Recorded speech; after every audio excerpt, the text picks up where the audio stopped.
Okay,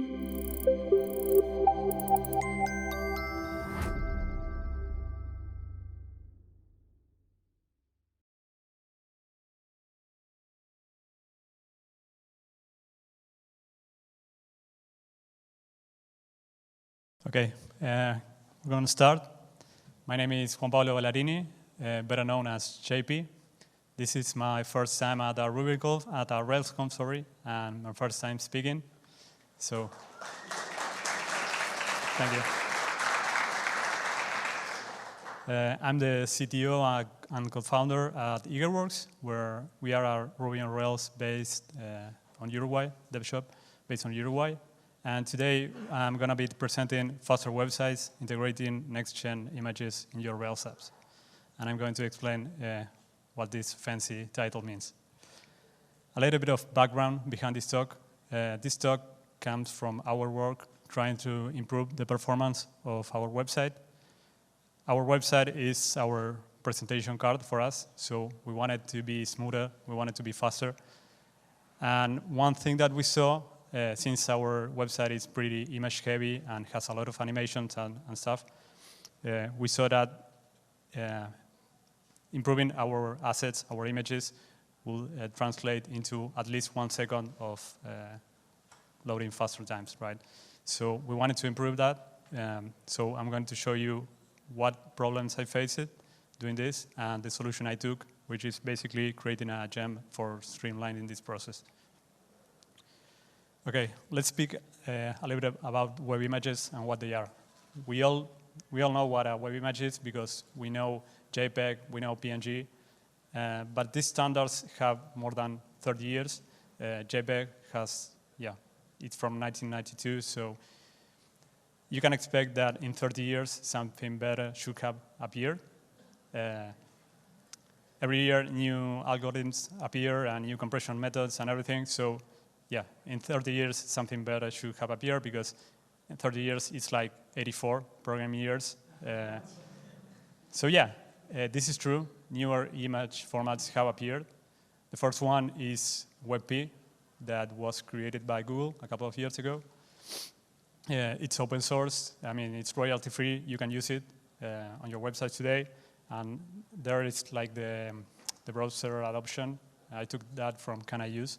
So as you can see there, you can use it on every browser apart from Internet Explorer, but no one uses that. Internet Explorer 11, it works on Edge, so you can use that on your websites today. Another format is ABF. ABF, the format ABF was created by a consortium that is created by Google, Apple, Microsoft, Netflix. I mean, all the big companies are supporting this new format. It's a little bit new. And also we have JPEG XL that was created like just two or 3 years ago, but it's pretty new. It doesn't have much browser adoption today. But before continuing, I want to know how many of you here have used any of these formats in their production websites or are using it today? Please raise your hand. Okay. Just a couple, right? So with this image format, you can expect at least 30% improvement on the size of your images. I say at least because I have seen like 90% improvement in some cases, and we are going to see this later.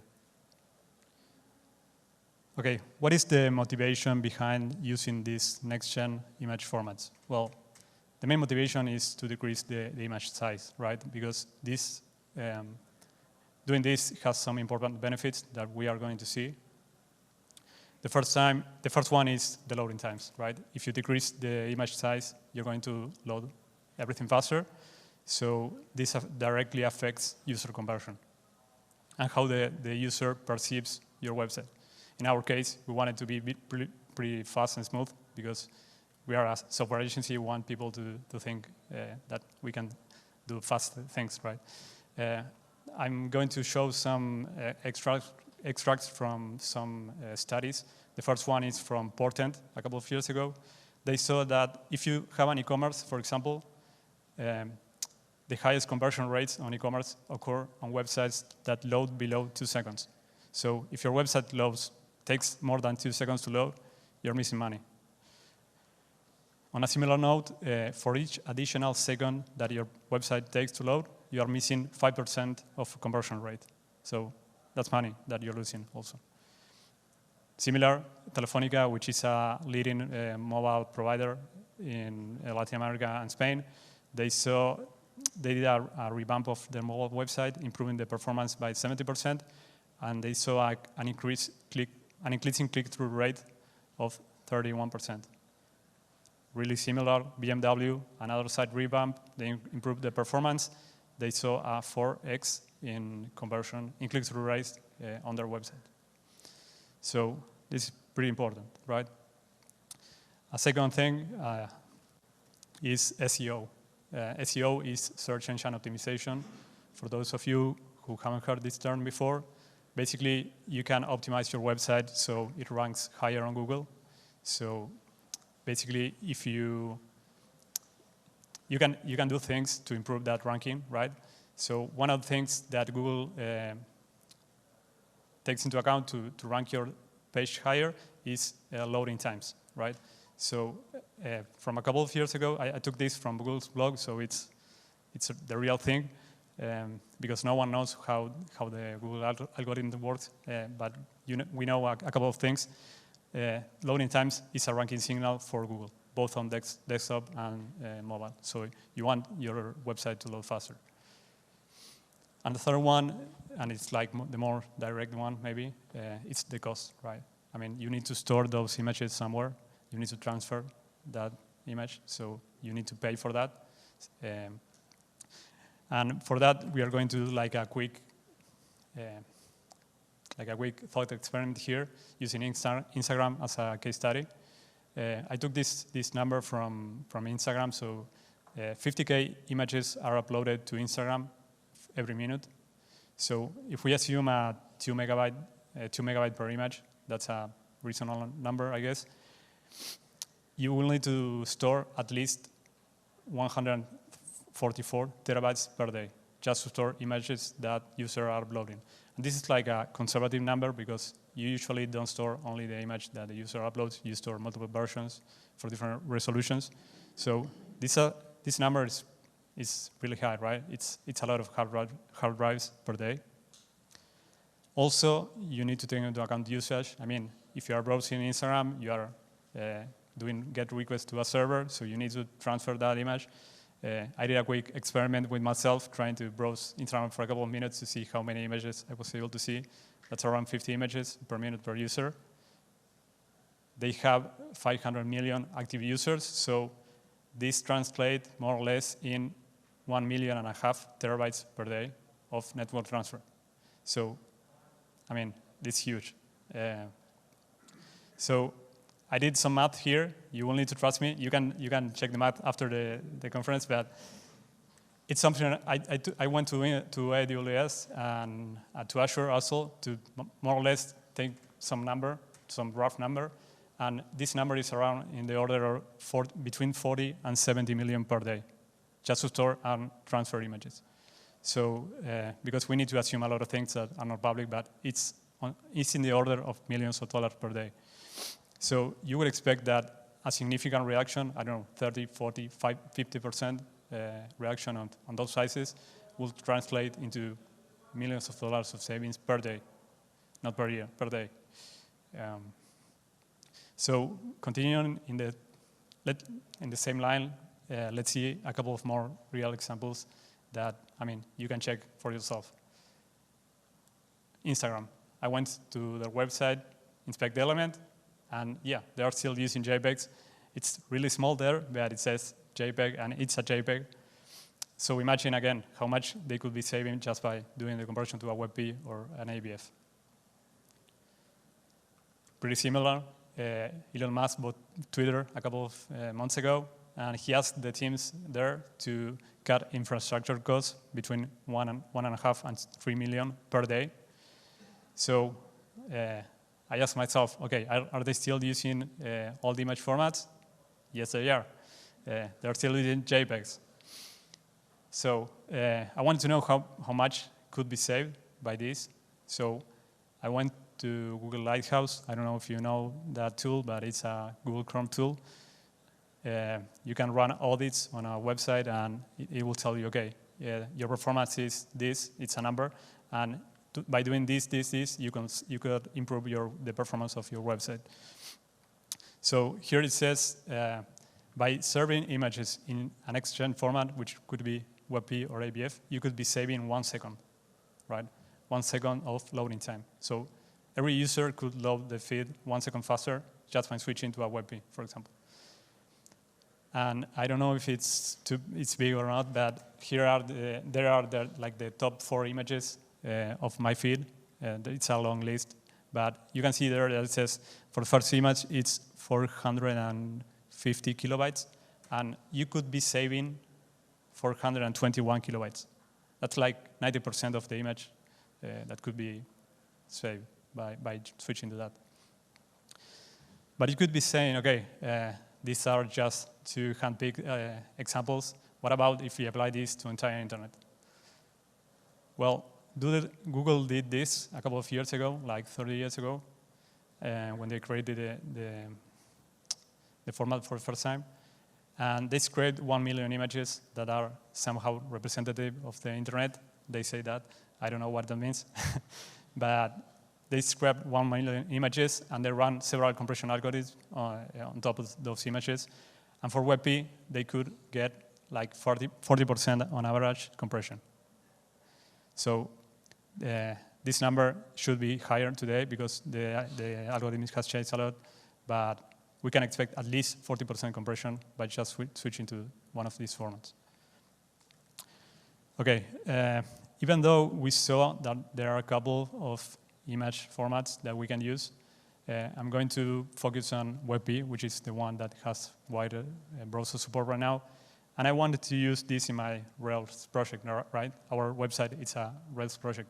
How can I do it today? Well, there are a couple of ways of doing this today. The first one is using the plain old image tag that we all use. You can just specify source hello.webp, and that is going to work.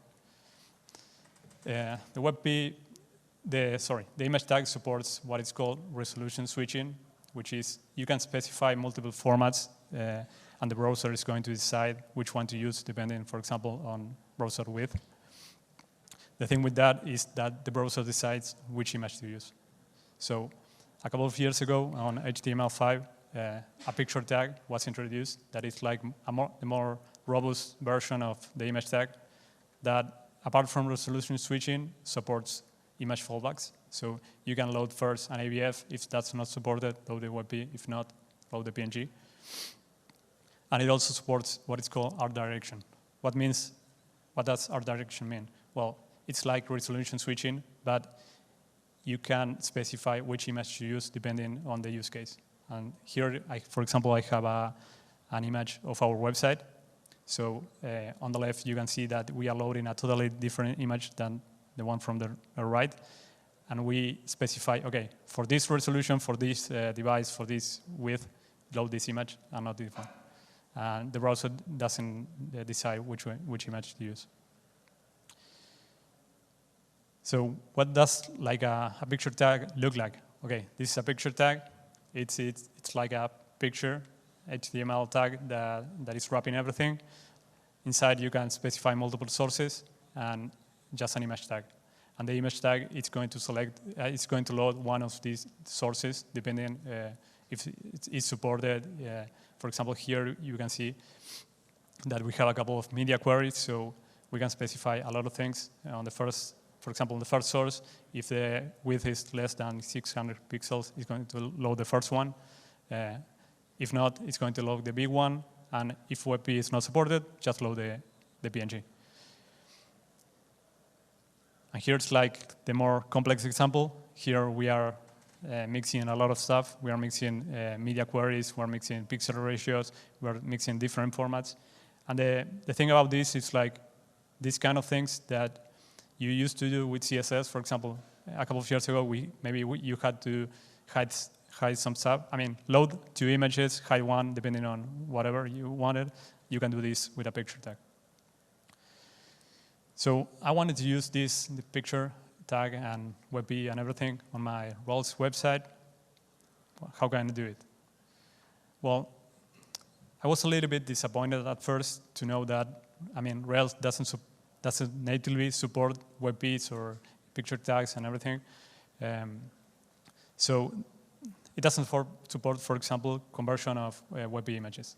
Why do we want conversion of WebP images? Well, if you're working with a designer, the person is not going to send you a WebP. It's going to send you a PNG, a JPEG. For example, Figma doesn't even support exporting in WebP. So you need to convert that somehow. So we want something that it's automatic. The other thing is Rails doesn't have a picture tag. It only has the image tag. So it was weird, but yeah, it doesn't support it. So if you want to use it, you just need to specify the full HTML by yourself. And also, it doesn't have any optimization to serve WebP images. Also, I tried to use anything that is out there, a third-party option, but the gems that I saw, they assume a lot of stuff. Depending on the specific reality of the person that implemented the gem, they solve part of the problem, maybe the conversion, maybe displaying, maybe serving that don't even work. They are unmaintained, and they lack documentation, most of them. So if you don't believe me, here are a couple of examples I took from, a couple of screenshots I took. The first one is a post from Stack Overflow. Here is someone that is trying to, it's from a couple of months ago, 7 months ago. It's someone who is trying to integrate WebP with active storage on their Rails website. And it's saying, okay, I'm trying to do this. I can't. It's not possible. And at the end, it says, it's really small, but it says Ruby on Rails is dead.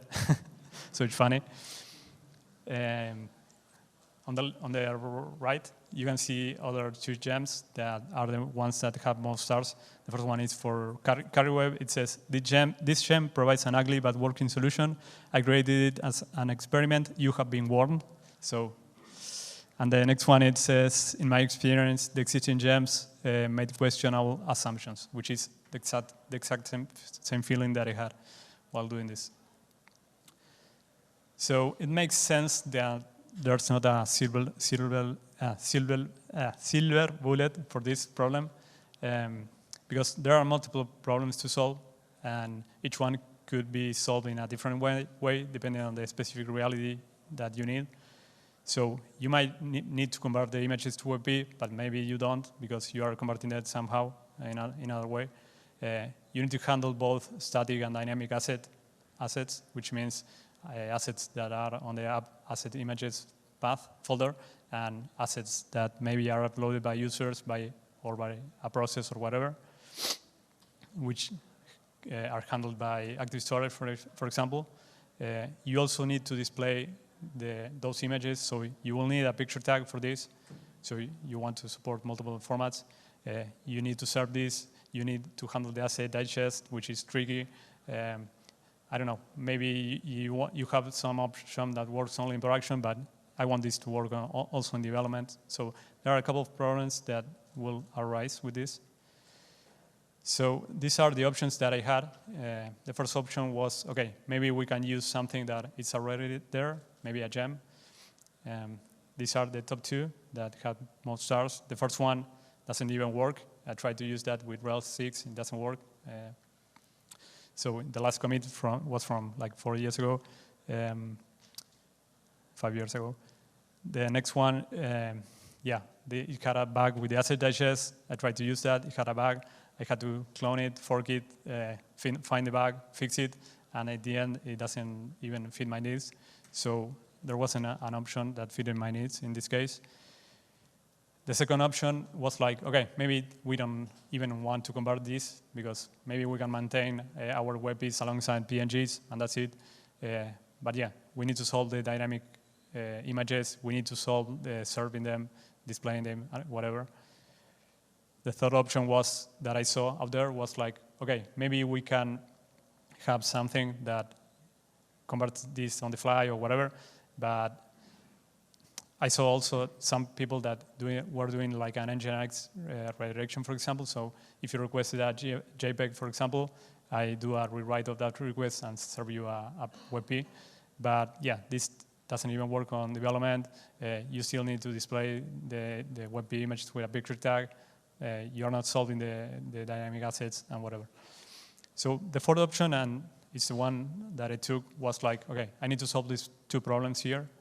The first one is to basically convert and convert the WebP assets. I mean, the assets to WebP, actually.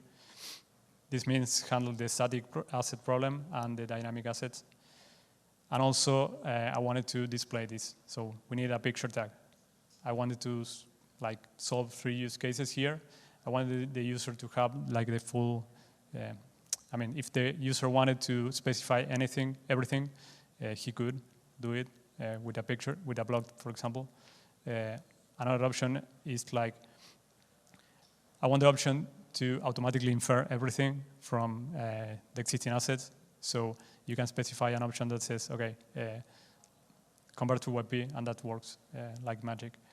And I had to take into account both static and dynamic assets, so I needed to support that.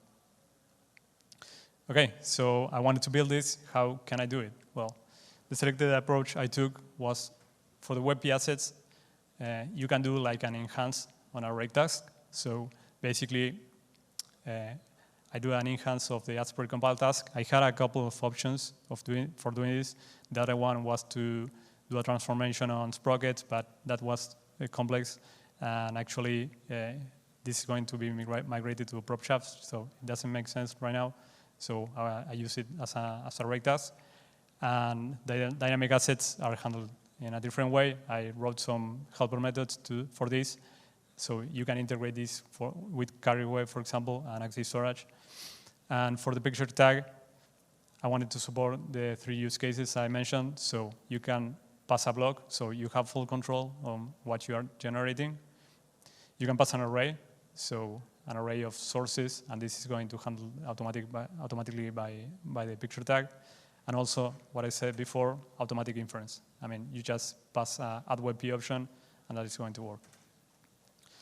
So I'm going to show a little bit of code here, so you get the sense of what is done, what has been done. For the static assets, this is like a rake task, basically. I'm hooking into the asset precompile task, so you just put an enhance, and this code is going to be run every time an asset precompile task is run. So basically, for each image that we have on public assets, we just iterate that, and we convert that to WebP. So it's pretty simple. For the dynamic assets, if you're using carry web, you just include a module there, and you have a helper method that says convert to WebP, and that's it. You don't have to do anymore.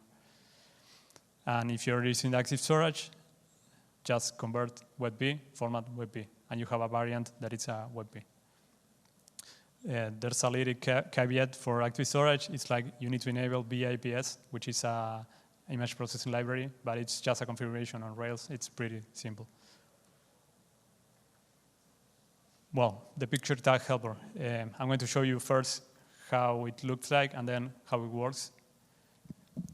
Here is an example of the picture tag when you specify a full block. So you have full control of what is being generated.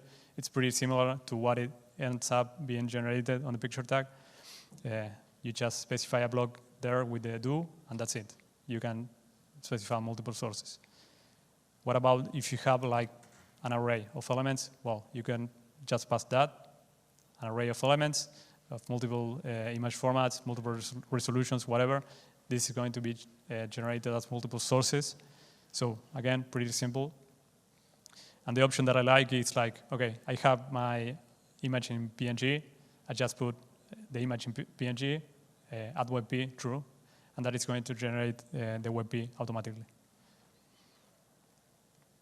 Well, how this works? Well, again, pretty simple how it works. I just define a picture tag helper that basically tries to mimic the signature of the image tag function.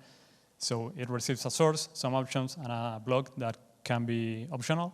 So I wrap everything on a content tag picture, which is like the picture that is wrapping everything there. And inside that, I just pass a block, and that's it. I have a helper method that generates all the sources. So how does it look like, the build picture content helper method? Well, it receives a source, some options, and a block. And basically, if you're passing a block, you're here. I just capture that block, and that is going to be the content of the HTML tag. And at the end, I append the image tag. So we are generating this case here. So I specify a block on top, and then the block is going to be passed to the picture tag, and at the end, I'm generating an image tag. And if you're not passing a block, you're passing you're passing an array or a string. It's just, I convert that to an array, I iterate that, and for each one, I create the source, and that's it, pretty simple. And at the end, I concatenate the image tag. I have a couple of helper methods that you can check on the gem and on the repo. But you might be asking, okay, was it all of this worth it? Well, yeah. In the end, we end up saving like 1 second of loading times on our websites. And if you can see here, there are a couple of images here. For example, the first one was 700 kilobytes. We could be saving 435 kilobytes. So yeah, that was important for us. So in the end, it was worth it for sure. And this is before migrating to WebP. And you can see there the score at the very top. It was 79. Yeah. And after the conversion, we reached 99. So it increased our SEO, our loading times. So yeah, it's worth it. So I wanted to end this talk with please test it out for sure. That's a repo link. Please put a star on it. The good thing is that we are using this in our website, so we are going to maintain it for sure. And the next step for us we want to add other image formats for sure. We want to add some configuration because we are assuming that you are using the asset digest, for example, that you want to convert this to a WebP. Maybe you are converting that by yourself. Yeah.